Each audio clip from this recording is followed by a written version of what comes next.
পাৰ্বতী প্ৰসাদ বৰুৱাই জন্মগ্ৰহণ কৰিছিল 1904 চনত শংকৰ মাধৱৰ পুণ্যভূমি সোণৰ অসমত। ৰ'দত চিকেমিকাই থকা সোণৰ কলচী চিৰজ্যোতিষ্মান হৈ উঠে তেওঁৰ লিখনি আৰু সুৰত।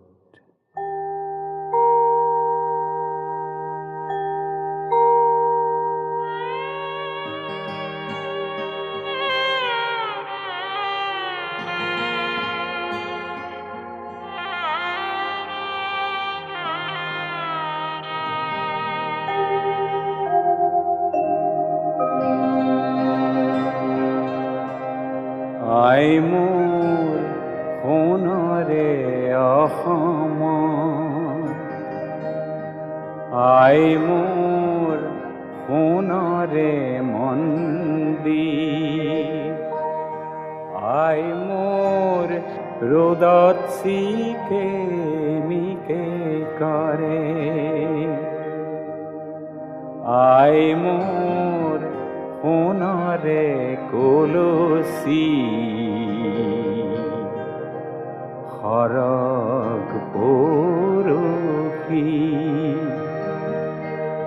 আই মোৰ জলমল জেউতি চৰে,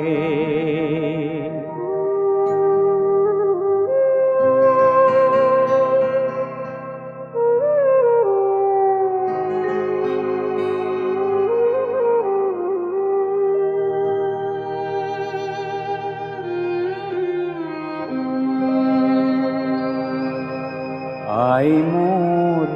আইৰে চোতালত, আই মোৰ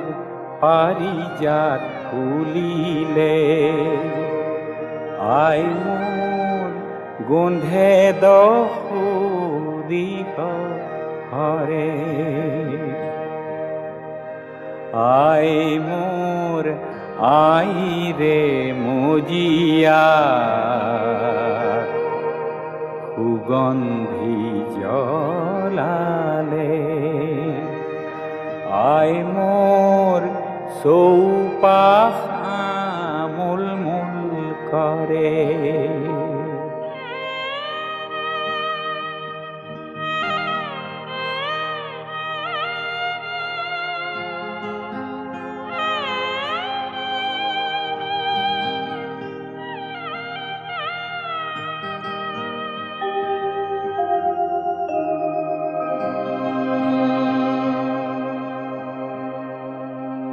আই মোৰ আইৰে থাপনা, আই মোৰ কত পূজাৰীয়ে,